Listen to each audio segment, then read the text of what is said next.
we'll move on to This Week in Wrestling. So, Carl, would you like to kick us off with Monday Night Raw? I will. And let me preface this by saying, in my professional opinion, this was not a good week for WWE. So I'm not going to beat around the bush and spend a whole hell of a lot of time talking about this because it wasn't great.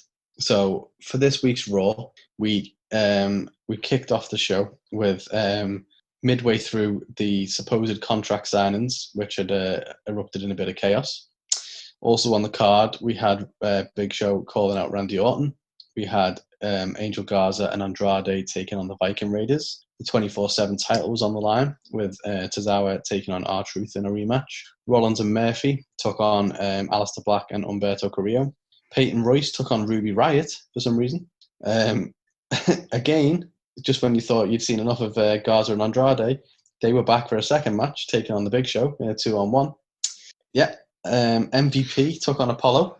Okay. Lashley took on Ricochet. And Drew McIntyre and Asuka took on Dolph Ziggler and Sasha Banks in the main event. So a lot to get through, but as I said, I'm not going to dwell too much on it. And so luckily, it was condensed into 3 hours. Yeah, 3 tiny, short little hours of my life that I'll never get back. So the highlights of which there were not many, but the way the show opened for me, I thought was a bit different. So we opened the show and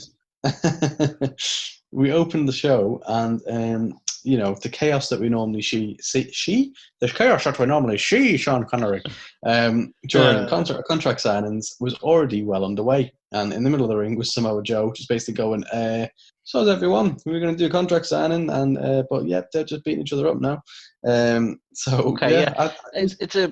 Again, the fact that it was meant to be a contract signing still really pisses me off. Of course. They're so stupid, but at least they tried to do something with it. Yeah, and I don't know, look, it felt a bit over the top, but I don't mind that sometimes about WWE. Do you know what I mean? Sometimes it is fine to be silly.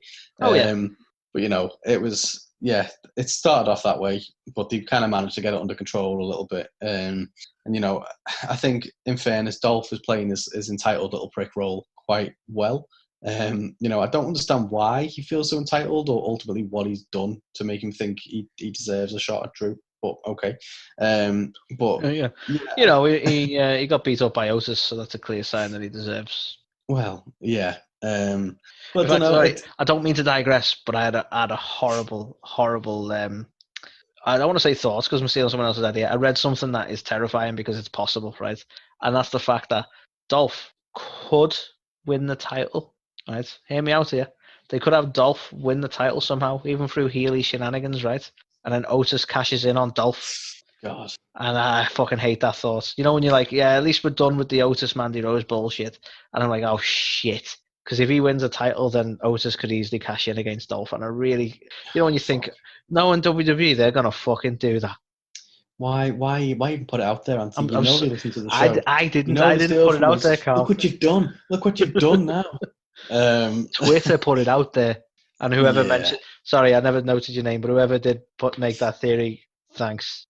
Yeah, look what you've done, Anonymous. But yeah, I think Dolph's doing all right, and I don't know, I felt a bit kind of close to the chest this, because Drew then kind of comes back at him for basically saying, look, you're always the bridesmaid, never the bride.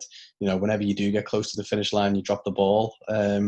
And it's like, in fairness, they have tried a couple of times to give him it, and he has dropped it. So interesting that they're kind of bringing that to light. But what was a bit silly about this, even though it's in the highlights, is, Drew is coming across as a bit silly now because he's allowing Dolph to pick the stipulation. And it's like, okay, cool. You're like, you're the big man, you're the champ. You don't back down from any challenge, but don't be a fucking stupid. Do you know what I mean? You've literally just had, like, the previous week, R-Truth put your title on the line for no reason in a tag team match. Like, have you not learnt your lesson? Like, you just seem a bit silly now.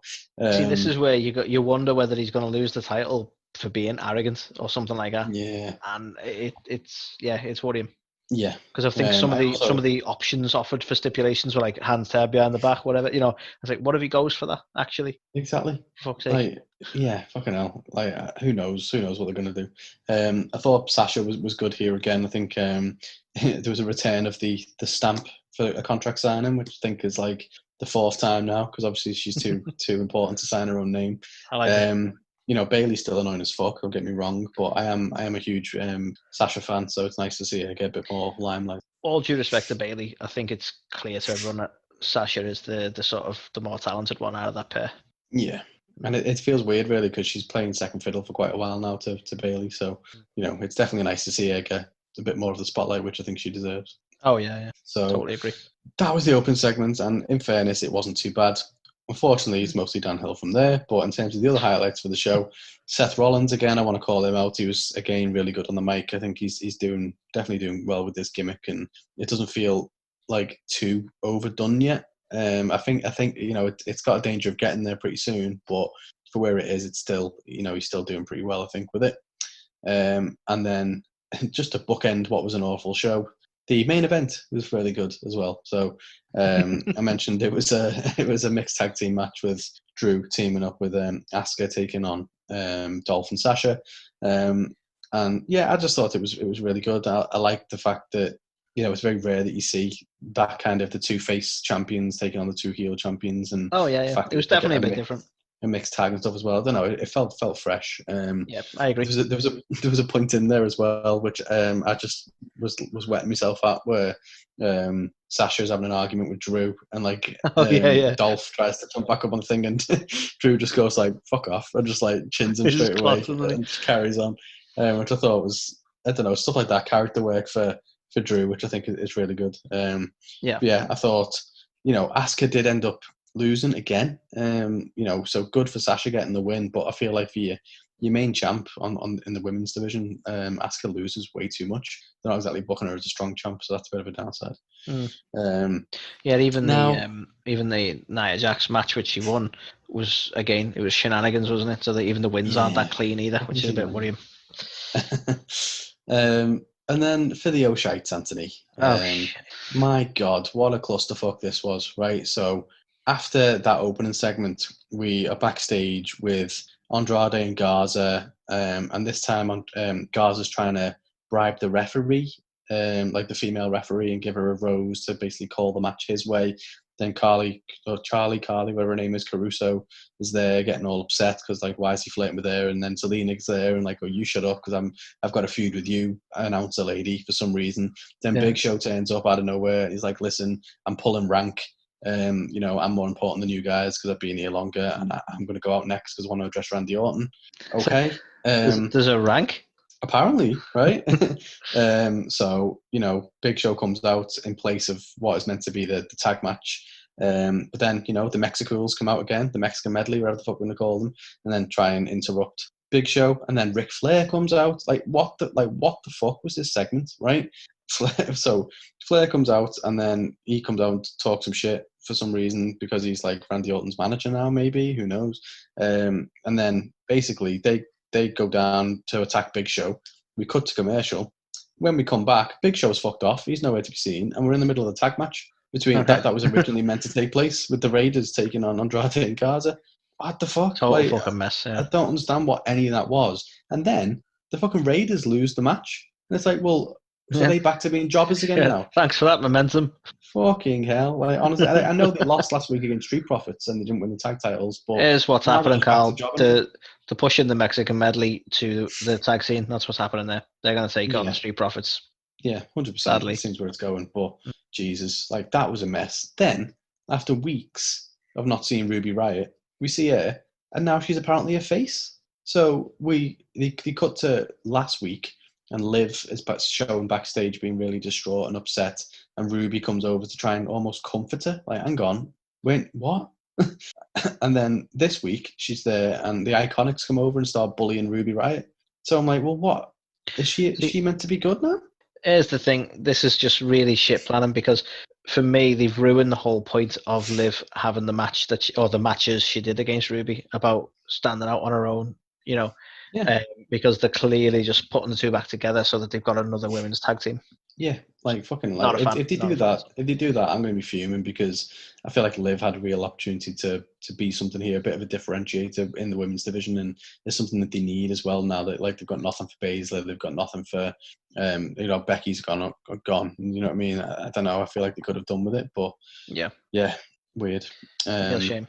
Then so after R-Truth, went through everything to get his title back, and then he ended up losing it last week. He wins it back again this week off Tozawa, and then So what's that make him 37-time who champion now? knows? Who knows? But then the Ninjas try winning it back off him, so everyone, even the Ninjas, are after him now. And then he manages to get away. So there's such a missed series of opportunities with the 24/7 title.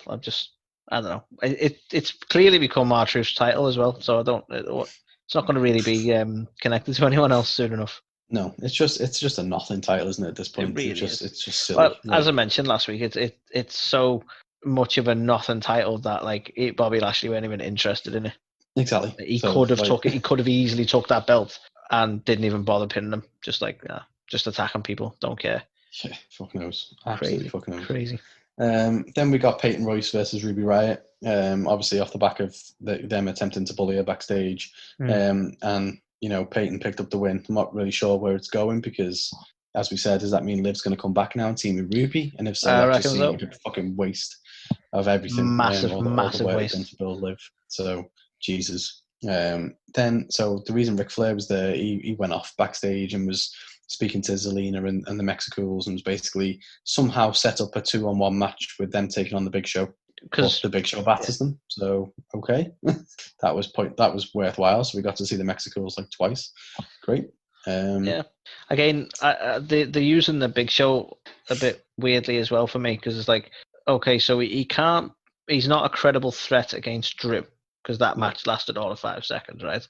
But he can easily destroy 2 people that you're trying to build up as good wrestlers. Oh yeah, there's no logic behind this booking decision, Anthony. That'd be crazy. I just hate it. It's a new thing they do with big fellas. Like when they want them to look impressive, they put them in handicap matches and have them dominate. But then they can't win when it counts. It just doesn't make any sense to me. And obviously, I'm quite leaning towards Braun Strowman as a prime fucking example. Yeah, very true. But yeah, like it was just a nothing. Like it just didn't achieve anything. It was just stupid. We then, MVP and Apollo, that whole kind of back and forth. We want to recruit him, but then he doesn't want any part of it, whatever. MVP ends up beating Apollo Crews, which seems rather counterproductive again. So don't want to build new stars. Okay. Yeah. Now we're back to the old guard now, mate. It's all legends. Oh, yeah. And then, for whatever reason, Cedric Alexander which I thought was funny because I've joked a couple of times, called him Cedric the Entertainer. There was a point backstage where R-Truth called him that this week. So I got a few lols from that. He must have, again, picked it up from this show. Clearly. But, so just like Ricochet and Cedric had kind of had Apollo Crews' back a little bit. So out of nowhere, Lashley ends up having a match with Ricochet and ends up beating him as well. So for me, this week's Raw was a massive clusterfuck of a show. It was awful. The opening segment was decent. The main event was decent. Other than that, like I'm even clutching at straws with the Seth Rollins stuff. To be fair, it was just was what it was. Like even the match that they had wasn't memorable. Do you know what I mean? There was like a point where he was gonna, do to fucking Ray. He's going to do what he did to Ray to Umberto, and then he didn't do that. Then he curb stomped him, and I don't know. Like that feels like it's just going nowhere as well. Like I'm just baffled that for a 3-hour flagship show, it's shite. Yeah, I don't understand. This is meant to be their biggest show. Unreal. And you look at it, like where's the talent? There's no one on this show that you really give a fuck about. Like Drew McIntyre, absolutely. Sasha Banks, absolutely. Asuka, sure. Maybe if the Edge and Orton thing was still going, maybe, but that's not. And now it's Big Show, which I don't really care about. And Randy Orton. The thing is, like, what really puzzles me with this as well is, like, they had AJ. I know. Like, I love seeing him on SmackDown. I think everything he's done on SmackDown's been awesome so far. But SmackDown wasn't struggling the way Raw was. Why the fuck did they move AJ? Doesn't make any sense. I just think, the thing is, though, I can't even think who they're missing. Obviously, Brock. But, like, Roman was a SmackDown guy. and it's like Kevin Owens fine, but he hasn't really been main event for a while. So who are they actually missing? Like I could understand if it was that's a segment for so-and-so. next week. Who's missing? Yeah, exactly. Like I could understand if it was well they haven't got so and so and so and so, but really I don't even think it's a fact of they're missing people. I think it's just a lack of star power. So they really need to do some sort of shake up and do it quick, because for me SmackDown feels way overpowered in comparison to this. And this is the 3-hour show. Yeah. And it's no offense to the likes of Andrade and Garza and stuff. When you're seeing them, like, you know, and it's been like this for a while as well. It's basically been them featured loads on the show, and it's because they just haven't got anyone else. And you know, some of the stuff they've done has been fine, but to have them featured in like 3 backstage segments and 2 matches this week, oversaturation. It's the same problem we had with Charlotte. It's like we've seen enough of Charlotte now. Let it go, and we're getting to a point with these guys. It's like don't overkill, because then we're gonna end up not liking them, not because they're not good or anything, just because we're sick of fucking seeing them. This isn't heel work. This is just us getting fucking sick of them. Yeah. So for me, this was a fucking clusterfuck, and I was really not happy with it. It gets a 1. Yeah, I'm firmly with you on a 1. I might toy with a 1.5 to be generous, but there was nothing I really enjoyed in Raw this week, I'll be honest. No, I just thought it was an absolute mess. Yeah. So, I'll stick with a 1 on that as well. So we'll move on, Carl, to NXT, or the Great American Bash, or the the Great Shot at Cody, whatever you want to call it. So as far as the card goes, we had a number 1 contender fatal 4-way match for the number 1 contender for the women's title, should I say. It was Tegan Nox, Mia Yim, Candice LeRae, and Dakota Kai. Really good match with Tegan Nox taking the win. We had we followed that up with a match Oney Lorcan versus Tim Thatcher, which Tim Thatcher won naturally, because why not. Wasn't overly thrilled with this match myself, more because I don't know, it was kind of a filler. So I'm not being too unfair to it. It was a good match. They did what they needed to do, but it was a bit of a filler. Yeah. This is filler. A bit of a thriller. And then we followed up with the fucking mess that was Rhea Ripley versus Aaliyah and Robert Stone, with Rhea Ripley taking the win, because obviously fuck it, I'm not even going to talk about that one. We had a really good strap match with Robert Strong and Dexter Lumis. Dexter Lumis takes the win. Again, the natural result, and I'll talk more on it on the highlights. But really good match. And then we close night 1 of the Great American Bash out with Io Shirai versus Sasha Banks, with Io Shirai taking the win. Again, I think pretty much signposted. No one was expecting Sasha Banks to walk away with the title, but a really good match, and it was some good work between the pair of them, so I can't knock it. As for the highlights, Carl, I've kind of got just 1 highlight, but it makes sense to all of the matches that I've cited as being good, and that is that we're getting some good payoff to some actual story work.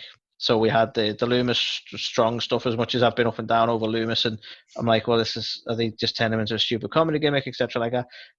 This was a big payoff to Roderick Strong being terrified of him, scared of being locked in the boot again, that sort of trunk again, and that sort of thing.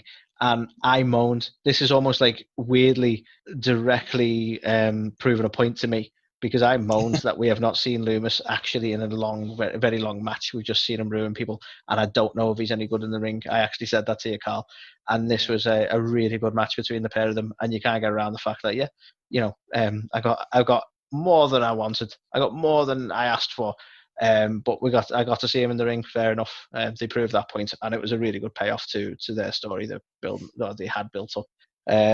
Similarly, the Fatal 4-Way, the women's Fatal 4-Way at the beginning, we had, and I think this was actually done quite subtly, but we've got Nox took the win, but she took the win over Dakota Kai, and obviously we've had that build up over the last few weeks that she's not been able to get at Dakota Kai because of Raquel Gonzalez. So again, it's just a nice, subtle, not like a big in your face, look at this. They've just played it out as it should be, and again, good results for the number 1 contender. So it's evolving somewhere, but a good payoff to a story as well.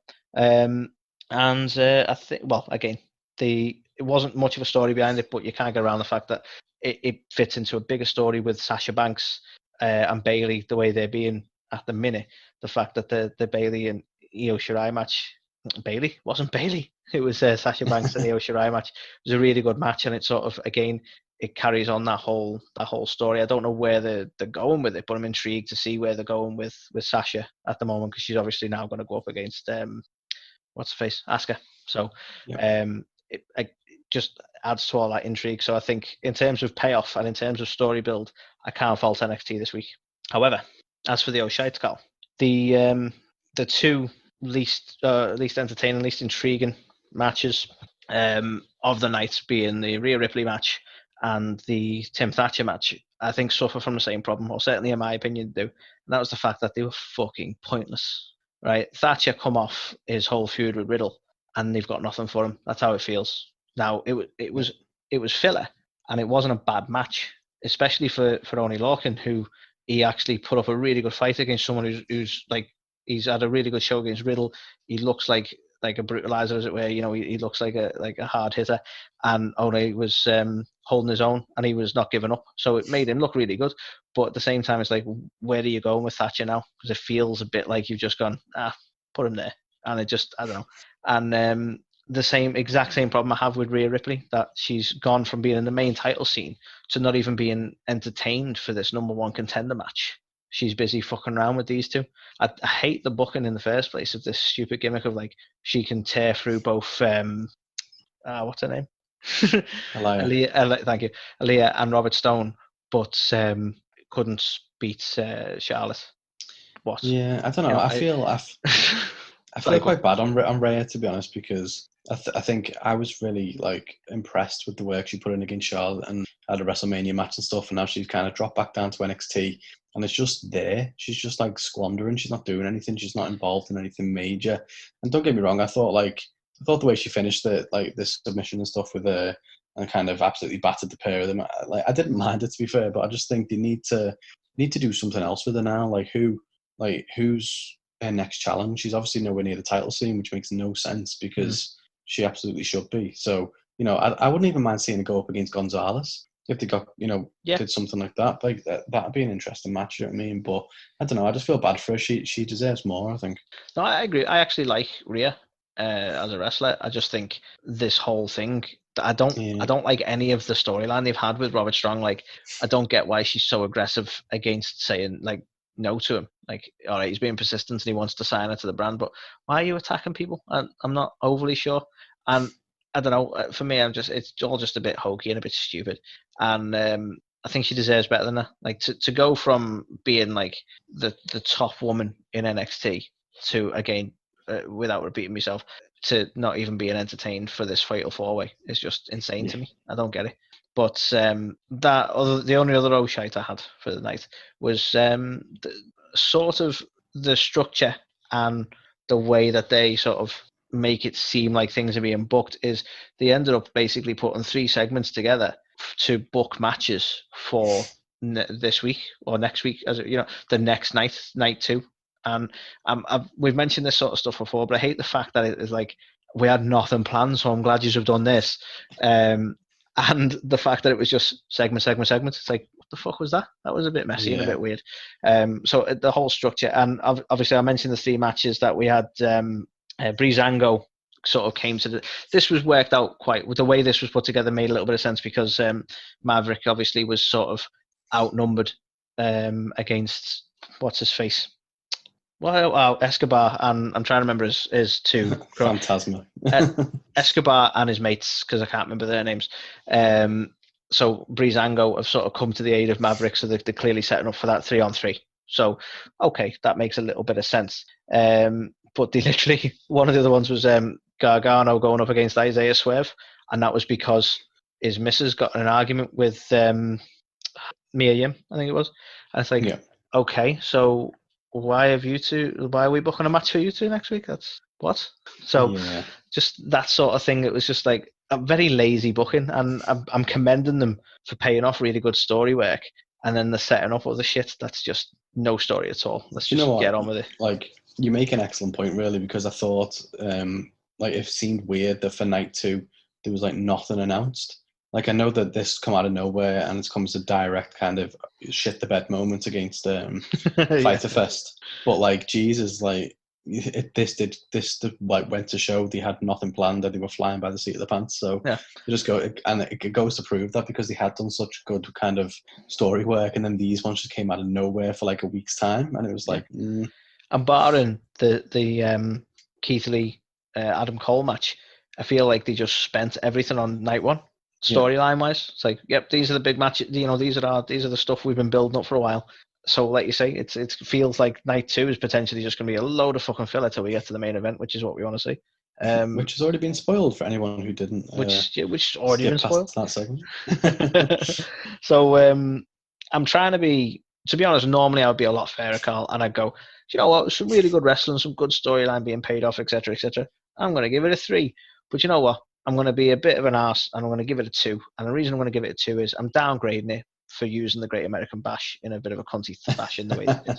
So they're getting a 2 from me this week just because of the way they named it. I love it. Absolutely makes sense. They're also getting a 2 from me. It wasn't initially because of that, but I'll definitely agree with what you said. I just think it was, I don't know, it was just a bit like meh for me. It was okay, but it definitely didn't stand out considering it was like the Great American Bash. It just felt like a standard episode of NXT, to be honest. I think that's the funny thing. Like, that's what it is. Like, I think they've kind of missed the point. Other than parking 2 cars in the arena, this was a week of NXT, and I think given that WWE have always booked the Great American Bash when they did use it as a big pay-per-view, this isn't a pay-per-view and doesn't feel like one, so it kind of ruins the idea, doesn't it? Whereas at least, just a bit. And again, I could cause arguments with the WWE fan people, but AEW, when they put these big things on, they feel big. Yeah. It might just be another week of Dynamite, but the fact that it's Fyter Fest and the way they book it just feels bigger.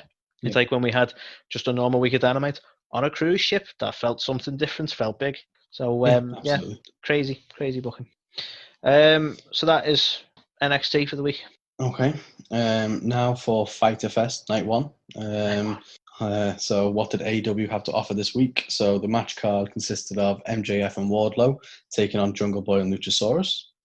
It consisted of a women's title match with Hikaru Shida taking on Penelope Ford. The TNT title was on the line with Cody taking on Jake Hager. Santana and Ortiz took on Private Party, accompanied by Matt Hardy for the Hardy Party. Of course, because that makes no sense. And the main event of the night was the tag titles on the line, which was Omega and Hangman taking on Best Friends. So this was a bit of a... I'd say there was definitely more highlights than there was O'Shites. So from a highlights perspective... Yeah, I mean, there's certainly most of the matches I loved, I'll be honest. But, sorry, go on. Yeah. From the highlights perspective, so obviously we kicked off the show. You know, you saw what a fanboy I was the previous week when we got to see Wardlow versus Luchasaurus. You've been wanting that. You called that fucking months ago. You've been wanting those two to face off. Absolutely. And you know how much I enjoyed the MJF Jungle Boy match from a few weeks back as well. So this, you know, MJF and Wardlow taking on Jungle Boy and Luchasaurus, like, there's no way it could have been a bad thing, let's be honest. Exactly, yeah. You know, MJF started off the night cutting a promo, saying he's got a case of deja vu because he's sick of beating these guys. Wardlow just beat Barney last week, so, you know, showing he's real green, and that's not just his tongue. We basically then had another shot at WWE. It was like the only reason this match is happening is that they're in a ratings war and they need MJF and they can't get a W without him. I love it. And then, do you know what? I thought there was some absolutely horrendous heel work here, but I loved every minute about it. Obviously talking about Jungle Boy, his dad. So anyone who I don't know whether people know this, whether it's common knowledge, but well, Jim Ross certainly tries to make it common knowledge because he always calls him Jungle Boy Jack Perry. Yeah. So obviously anyone who doesn't know, you know, Jungle Boy is Jack Perry, and his dad was actor Luke Perry, who passed away not too long ago, really. But yeah, it's kind of saying, you know, going around counting his dad's money. It's a bit like, holy shit. You know, definitely a nice little heel thing there for MJF. But look, the match itself was absolute fire, and it was everything that I hoped and dreamed it would be. You know, I said before, we've seen both of these put on individual clinics, and now, you know, we get to see an awesome tag team match. But yeah, there was so many great bits about it. There was one bit that stood out for me. There was like a double nip-up spot, which, considering, you know, I've mentioned previously, like last week, around how agile Luchasaurus and Wardlow are, considering the size. But like, my God, there was a spot in here where like the two MJF and Jungle Boy did a nip up. Then those two did a nip up. Then the big guys took each other out, and then Jungle Boy jumped on the carcasses of the big guys to hit a fucking super Canadian destroyer, and it was just like, holy shit!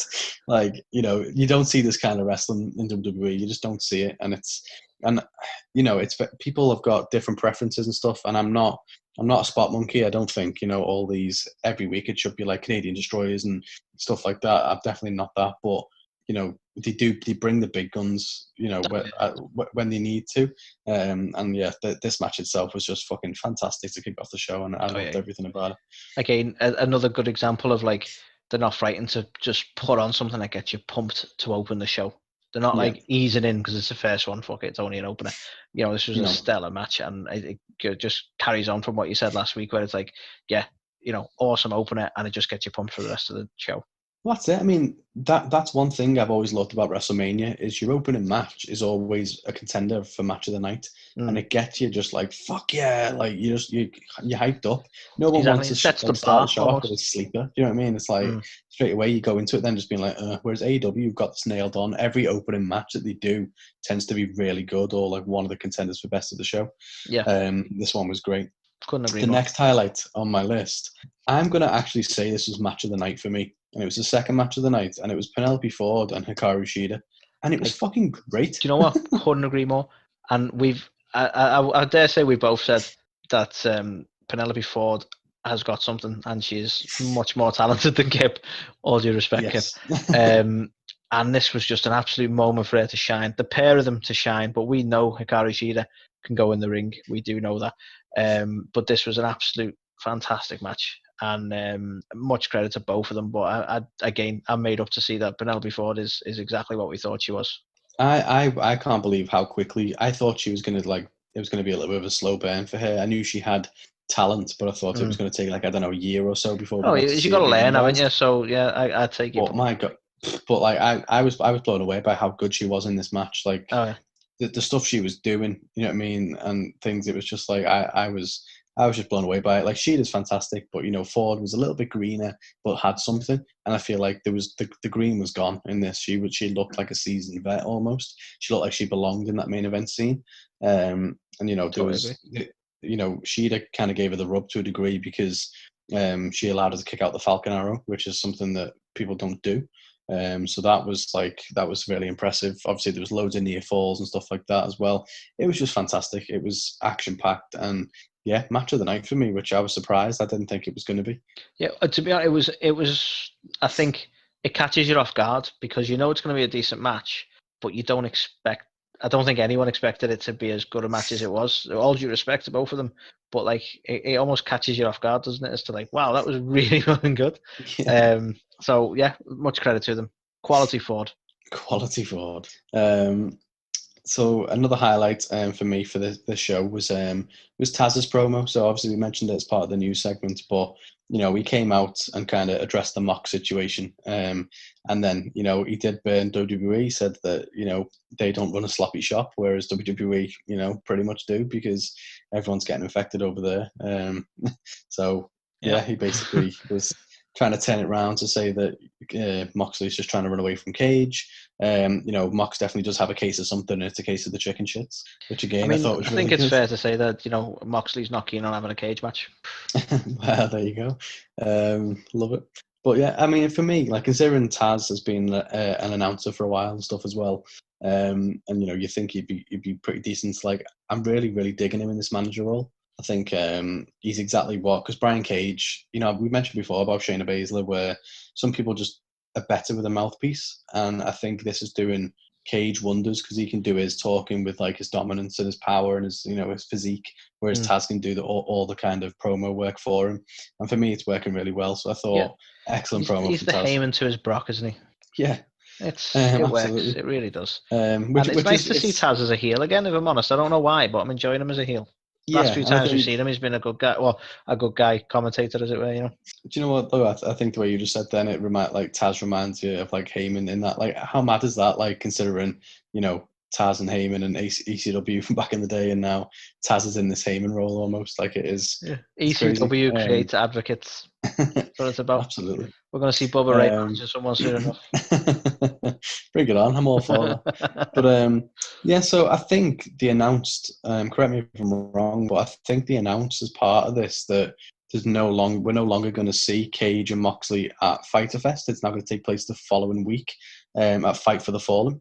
Which right, I know they tried to, because I think originally they were potentially having Cage on night 1, and I know that they were talking of delaying it to night 2, but I've either missed that bit or not picked up on it. But it might be that they've had to move it back again, because that would make a bit of sense, because that would have allowed enough. They would have allowed more than I would say more than 14 days isolation for Mox, so that would make a little bit of sense. But last I was aware of it, they were moving it to night 2, so I'm not sure. Be interesting to see whether we get it this week or not. To be honest, I'm not 100%. I've got it written down in my notes that was what was happening, but I can't actually remember. But I'm quite surprised that Fight for the Fallen is so soon after Fyter Fest, if I'm perfectly honest. But I never realised that was a thing. But yeah, whether or not it happens this week or the following week, it's still one that I'm interested to see. I'm interested whether Moxley's going to lose the belt, because are they going to just have every champion have it for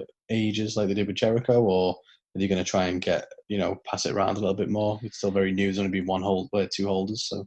I know that's the thing, isn't it? Because it's like, how long are we in now? Well over a year. Yeah, so I wouldn't be overly upset if they moved it. I wouldn't. I think we both agree that as much as Mox is really good, it kind of being the champion kind of didn't suit his character at this point. So I wouldn't mind seeing it. And not necessarily on Cage. I don't know what much to make of Cage just yet, but I wouldn't mind seeing it change hands. Yeah, definitely intrigued to see what happens. I can't see him keeping it for ages, so who knows? Maybe this is the one, but I don't expect it to be, if I'm honest. But maybe. Yeah. And then the final highlight I've got for this episode was the main event. The best friends. Their entrance was really funny. Obviously, Trent's mum was the one who dropped them off in Trent's mum's car, and he's giving her a hug and a kiss after it and stuff. And it's just very in keeping with their kind of weird little gimmick that they've got going on. But the match itself was a really good one. There was a couple of tag matches throughout the night that we got to see, and I don't think this was better than MJF and Wardlow. But it's definitely better than the other one, which I'll come on to in the lowlights. But look, it's interesting. It was fine. Yeah, because you'd argue that these are more established tag teams, so you'd expect it to be a better match. I just don't think it was. And don't get me wrong, Kenny Omega is probably one of the best wrestlers in the world right now, and every match he's in is really good. Like it is. Do you know what I mean? There's no denying that. And like as you've said there, these are both kind of. The best friends have been teaming for ages. Kenny and Hangman not as long, but you give them credit for being in the elite together for as long as they have. But yeah, then I suppose they're not a specific tag team. If you're gonna look at a tag team in the elite, I think we both know who that is. Well, exactly. But yeah, it was a weird one because I never expected best friends to win. So it already felt a bit like meh. So I don't know whether that kind of dragged it down a little bit. But after the match, so FTR were watching on at ringside at the announce table. And they came down and offered Hangman and Omega some beers. And then, obviously, Omega doesn't drink, so he poured his beer out. And then FTR were getting all pissy about it. Then the Young Bucks came down to make peace. So, I don't know, that was a bit like meh. But, like, the match itself, I thought was fine. It was definitely worthy of being a highlight. But I wouldn't say, I'd say it was probably the weakest of the highlights for me. Yeah. And that was the main event, which I thought was a strange one, because I think the first two matches of the night were definitely the better ones. As for the Oshites, so... Firstly, Jake Hager's got a new nickname. He's called Rock Hard Jake Hager. Put it away, fella. I love wrestling. Need to rethink that one a little. But look, the match. He's got Cody scared. The match, like, I feel like I don't want to shit on every Cody match, right? The match itself was okay. Like, honestly, it was okay for what it was. I appreciated that Cody, showed more of his skill set, because Jake is obviously the bigger guy, so you got to see more high flying stuff from Cody as opposed to the technical stuff that he's started, like style that he's been working. Yeah, but what is it with the fucking screwy finishes, man? Right? It just it was enough to just piss me off and ruin the whole match for me. So Jake gets the fucking, I can't remember what it is. It's like a sleeper holding or whatever it is that his finishes. And that weird choke thing. Yeah. Yeah, the choke, whatever the fuck it is. But he gets that in on Cody, and then Cody like kind of moves around and ends up pinning Hager. So even though he's in the choke, it's Hager's shoulders are down, which it's such a fucking Cody finish, that, isn't it? And then to make it Cody worse, finish. fucking Hager stands up. Like, bear in mind, Cody's music's blaring out because he's just won, and Hager's there celebrating. Like, is he deaf? Like, surely you'd go, oh, wait a minute, that's not my music playing. And he's like fuming the fact that, hang on a minute, what? I've definitely won. What do you mean? And he doesn't understand that he hasn't won the match, even though Cody's music's fucking blaring and everyone's in the ring, like, fucking celebrating. And then he batters a referee, and now he's been suspended for it or something. Like, they've tried to carry that on. I appreciate the efforts that they're carrying the story work on by suspending him and having it on social media. That we've issued a suspension and having him getting pissy about it. I like the fact that they're trying to, they don't just use the TV time. You know what I mean? But yeah, it's like, what was that? Just have a straight match, for fuck's sake. Exactly. And I said it before for the press conference, I don't understand why Jake Hager's missus is involved in this at all, right? And if it was a case of hair and then Brandy, maybe you could see it. But, they said, okay, fucking Dustin's coming down to even the odds. What? How's Dustin even the odds against fucking Jake Hager's wife? Like, what? That doesn't make any sense. You know what I mean? Like, I don't know, just stupid shit like that. I was really annoyed that they can't just have a straight match. And I think Cody just really needs to just stop overproducing and over engineering his work and just have a good run of like solid normal finishes where he doesn't get busted open, it's not something screwy, there's not like a different finish every week. Just have a normal match, man, please. And then the other tag match of the night was just meh, to be honest. It didn't feel like a pay-per-view match. It was Ortiz and Santana taking on Private Party, and it was just meh. It was much of a muchness. And what I thought was weird for this, so Jericho was on commentary for the whole night, and Orange Cassidy comes out for this match and sits there next to him. Now, that didn't make sense because you could get it if he came out for the Best Friends match. Why did he come out and sit? Why was he sat there for the fucking on commentary for Private Party? It's a good point, actually. Like, would have made more sense for the Best Friends match. Exactly. And I get it, they were trying to obviously push the whole Orange Cassidy and Jericho thing, and maybe they didn't want to take away from the main event, but it just felt weird. Like, there was no reason for Orange to be out there. So, yeah, I don't know. And the match itself was a bit meh. But look, I don't want to shit all over it. For me, it had plenty more highlights than it did lowlights. MJF Wardlow and Jungle Boy and Luchasaurus was amazing. That women's match was amazing. The Cody Hager thing, it was good, but just the finish just fucking annoyed me. That tag match was shite, and the main event tag match was good, but it wasn't great. No. So for me, I'm going to give it a 3 because it didn't feel big enough or grand enough to be like a fighter fest. It felt like a decent episode of Dynamite, if I'm being brutally honest. So for me, I can't give it more than a 3. I think that's fair. I think I'm going to give it a 3. As well, but largely because the matches that were good were really, really good. And I think that sort of raised it. Otherwise, I'd probably be tempted to go 2.5 maybe. But I think that what worked really worked, and even the weaker stuff wasn't the worst. Certainly not as bad as some stuff we've seen. Definitely the best bit of wrestling I've seen this week as well. So I'm with you on a 3, definitely. Nice. So we'll do SmackDown then if we could. Yep. We must. So I'll quickly talk through the card, Carl. We had Matt Riddle versus John Morrison, with Riddle picking up the win. Awesome match, to be fair. It's nice to see Morrison actually show a bit in the ring, as much as I think he's great. With the whole comedy thing with The Miz, he is still a really good wrestler. It's nice to see a bit of work like that. We also had an Intercontinental title match with Styles and Gulak. I'll mention it on the lowlights, funnily enough, although I will credit it as being a really good match. Styles took the win, as you'd expect, but I do have a couple of minor issues with that, so we'll discuss it further on. We had Alexa Bliss versus Bayley. I mean, I'm a big fan of Alexa Bliss, as you know, but wasn't into this match, and again, Bayley took the win, as you'd probably expect, given the position she's in at the minute. Yeah. And then the last actual match, we had Kofi versus Shinsuke, which was, again, really good, and some good story work for building up the whole tag team element. So we saw Shinsuke take the win, and again, a few more notes to mention on that in the highlights, but overall, really good match. So As far as the highlights go, I've only got two really. First one being that the Riddle versus Morrison match was fantastic, and it for me. It does wonders for Riddle because I'm not a big fan of Riddle as a gimmick, but he can wrestle. He is really good in the ring, and Morrison obviously looked awesome, but this match just helped them both look really good.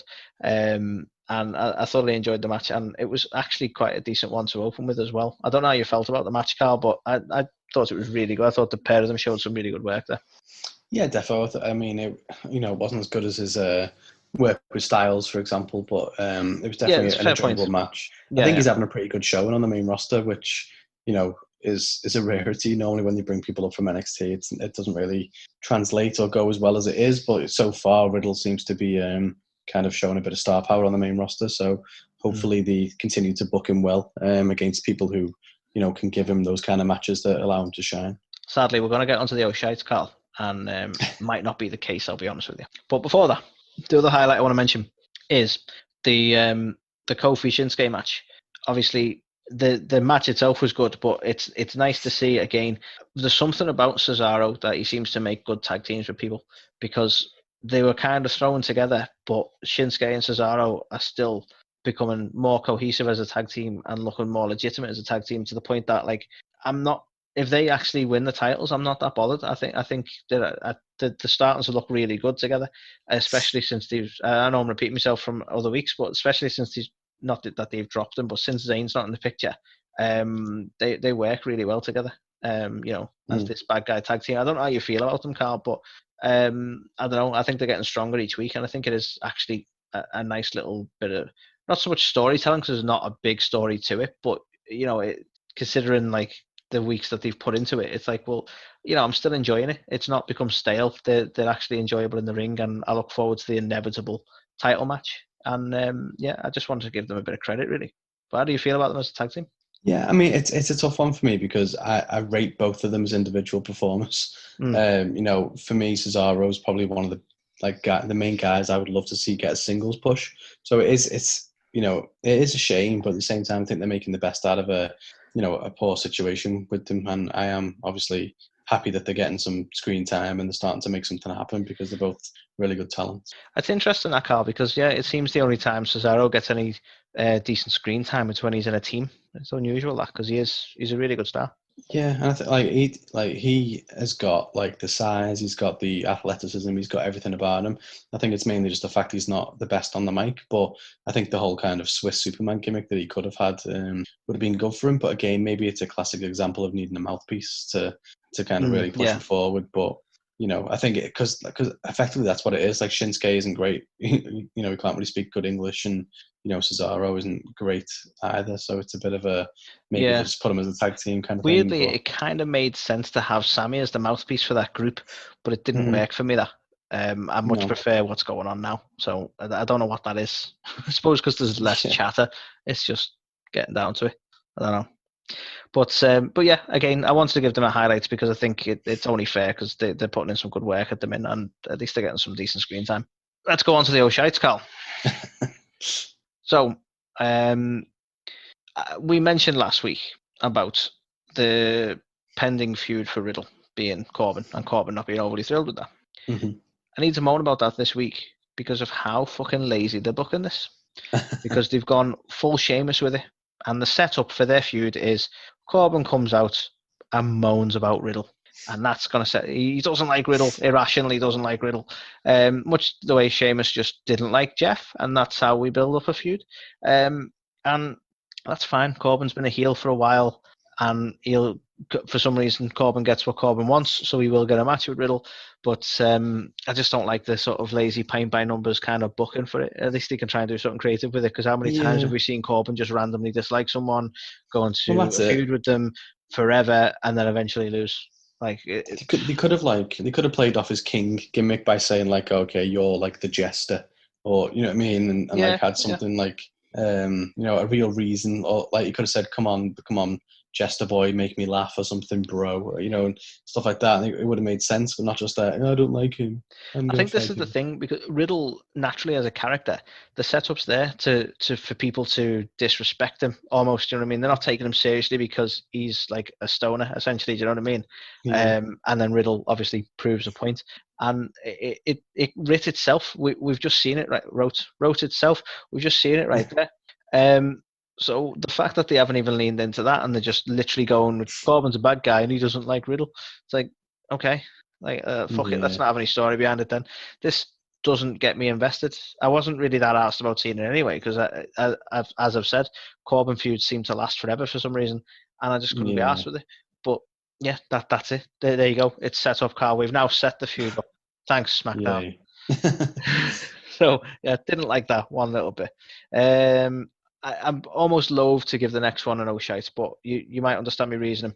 The Styles Gulak match, and the reason I'm putting in the shite is because it was a good match, but at the wrong time. Because I've already seen Styles versus Riddle, which was really good, and Styles versus Bryan, which was really, really fucking good. And this was the weakest of the three, but it's come after the other two for me. Do you know what I mean?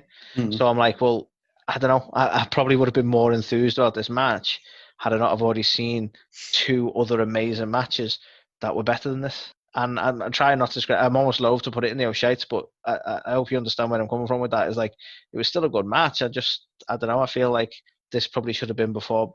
Well, it kind of was before Bryan. I don't know why we're revisiting actually. Yeah, I think so. For me, the thing that kind of is a bit annoying about this is when Styles in the tournament took a bye to the final, and he was like, "When I win this, I'm not going to be a fighting champion. Like I'm gonna this was a title match, right?" Yeah. So what? Do you know what I mean? Like it doesn't. I thought the whole point of it was he was going to be like, people are going to have to earn the shots, and he's not going to be handing them out and stuff like that. Like, why is he having a title match on SmackDown? I feel like there was some sort of weird perception that Gulak earned it because of the previous match he had with AJ or something. There was some sort of justification for why it was earned and not just given or whatever bollocks. Okay. But yeah, I don't know. Like you say, it's like I half want to say, moving on to someone else, but who else is he going to fight at the minute anyway? You know what I mean? Yeah. It wasn't a bad match. It was okay. It was good filler. I don't know. I wasn't as enthused as I was in previous weeks, I suppose. But that being said, AJ's been fantastic since he's come back to SmackDown. Like, he's not had a bad week, has he, really? So I don't want to discredit him too much. Well, he is the face that runs the place once again. The face. He's not the bro that runs the show, though. That's the thing. This is true. Yeah, and then for me, I just need to moan about this because, right, if you have two wrestlers, right, so you want them both to look good and look strong, right? There are ways of doing that, right? Stop putting disqualifications in your matches just so no one has to actually fucking lose. This really pisses me off, right? And this is exactly what they did with Bliss and Bayley this week, because Bayley's the champ and can't take the loss, and Bliss is obviously, she's up there in the women's roster and they didn't want to give her the loss, and they're heading towards this match at Extreme Rules that everyone knows, or everyone will be fucking shocked if Nikki Cross wins it. No offense, Nikki, right? So I understand why they're not trying to sort of give Bayley the decisive win over Bliss, but if you don't want to fucking give anyone the win, don't book the fucking match then. I don't mind DQs here and there, but they seem to do this all the time. Where it's like, let's put a screw in, let's put a count out or a DQ in because we don't want to give anyone the actual fucking result. It does me head in. We've had this way too much, especially in the women's division, weirdly. Yeah, it's an easy get out, isn't it? It's like it requires zero thought. It's just like, yeah, DQ it.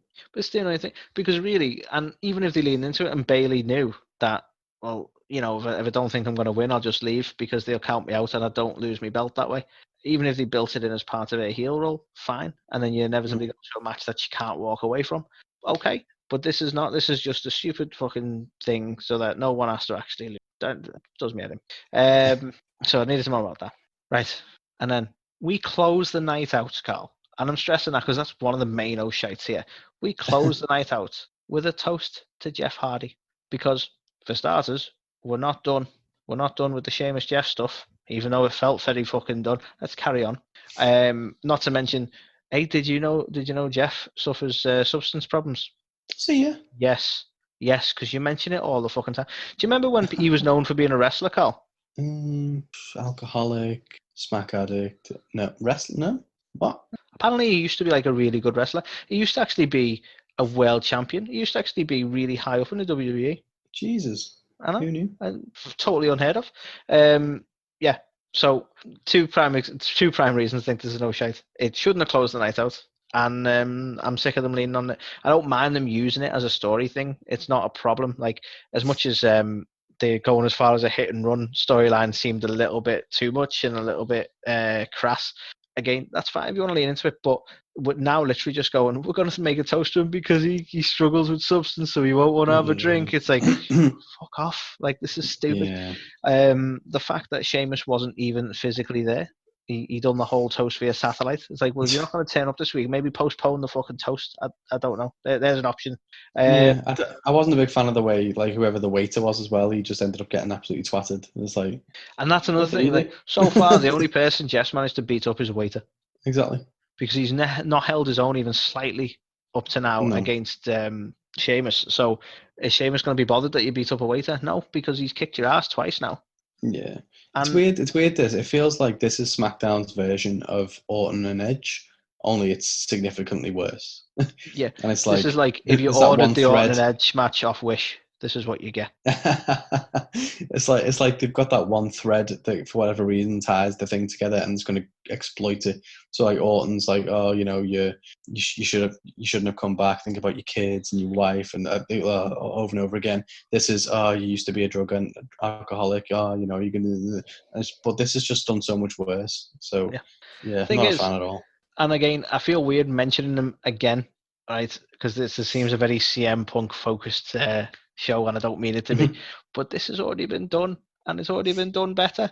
Yeah. Because when Punk was in a straight edge society, one of the people he targeted was Jeff. Why did he target Jeff, Carl? Yeah, substance problems. Exactly. So we've seen it better, and I don't mind Sheamus as a wrestler, but this sort of stuff is just not doing anything for anyone. And one of the last reasons that this is an O'Shea for me is because if you look at this segment, this furthered nothing. If they did not have this at all, it would not have made a blind bit of difference to this storyline. It did fuck all for anybody other than waste everyone's time. Just fucking bullshit. So, as far as ratings go, Carl, 1.5 I'm going to give it, because I want to give it a 1 because I've just finished talking about the closing segment and I'm pissed off. But I'm going to be fair and give it a 1.5 because there was some decent stuff there overall. But I think it was outweighed by the stupid shit. Yeah, I was toying between like a 1 or a 2. I think I'll be generous with it just because of the match quality. So Riddle and Morrison, Gulak and Styles, even though it was the worst of the other ones he's had, was still decent, and then Kofi and Shinsuke was not bad as well. But yeah, all this stuff with Jeff and Sheamus and stuff like that's enough to make it fucking a minus rating. You know what I mean? But might have to start introducing minus ratings if they keep up. Yeah, it's getting kind of a bit ridiculous now, but this gets a -5. All in all, it just wasn't a very strong week for wrestling, was it? Let's be honest. That's the thing. I got a 1 for Raw, 2 for NXT, 3 for Dynamite, and even I wouldn't say that was generous, but yeah, 3 for Dynamite, and then a 2 for SmackDown, or like 1.5 from your standpoint. It's not been the best of weeks. It's not. It's been, and you know what? The weird thing is, right? We've had stronger weeks where they haven't had special pay-per-view type things going on. I know. I've give NXT higher rating before now, and I've give Dynamite high rating before now, and this is meant to be the gimmicky stuff. This is meant to be their big shows, so it's massively disappointing. And I know we're all up against it. Not that big show, fucking hell, we had enough of that. But no, I know we're up against it with the COVID stuff, but at the same time, especially for WWE, it's not changed the thing. You're using the same fucking people you were using before. Like, I know we've had a sudden spike in the number of cases, and I know they've particularly had a few more people testing positive, but the show quality hasn't fallen down because of the lack of Renee Young. Well, exactly. We're still seeing the same. We're still seeing the Mexican medley. We're still seeing Sheamus and Jeff. We're still seeing the same people every week. You're just not willing to acknowledge it's not been working. Yeah. And that's this week in wrestling. So that is another week done for us, Carl. Hope everyone's enjoyed it. Carl, have you got any closing notes? Anything you want to say to our millions and millions of fans? To the millions and millions. Thanks for tuning in, guys. It's always a pleasure. Get to hang out and chat some Shit, unfortunately, you know, as I said, this week wasn't the greatest from a wrestling standpoint, but we'll be here through the good weeks and the bad weeks. We're here. We're no. with you. Yeah. And you know, we're here with you, and you can be here with us on TikTok, Instagram, Twitter, Facebook, social media here. And come on, guys, we're nearly TikTok famous. Keep it going. That's it. The aim is to get to 5K by the 16th. That is the aim. If we do that, it's going to be celebrations all around. Yeah. Let's make it happen. I mean, it'll be mostly just me and Carl drinking, but it's still celebrations all around. But no, thanks everyone again for listening, and we'll see you all next week. Take it easy. This week's episode is brought to you by floriday.co.uk, where you can get all the latest news about Florida, Disney, and Universal Studios, as well as valuable tips and touring plans to get the most out of your Florida holiday. That's floriday.co.uk, the sunshine state of mind. Hey guys, Santino Marella here. And if you're like me, you're sitting home during the quarantines. These are the times of quarantine. Well, I discovered a WrestleTalk podcast called A to the K. It's changed my life. Now I don't want to go back to work. I just want to sit home in the quarantines and listen to Carl and Anthony. They are the best. Together, they're even better. So listen, A to the K, WrestleTalk podcast. Check it out. Change your life. You'll be thanking me later.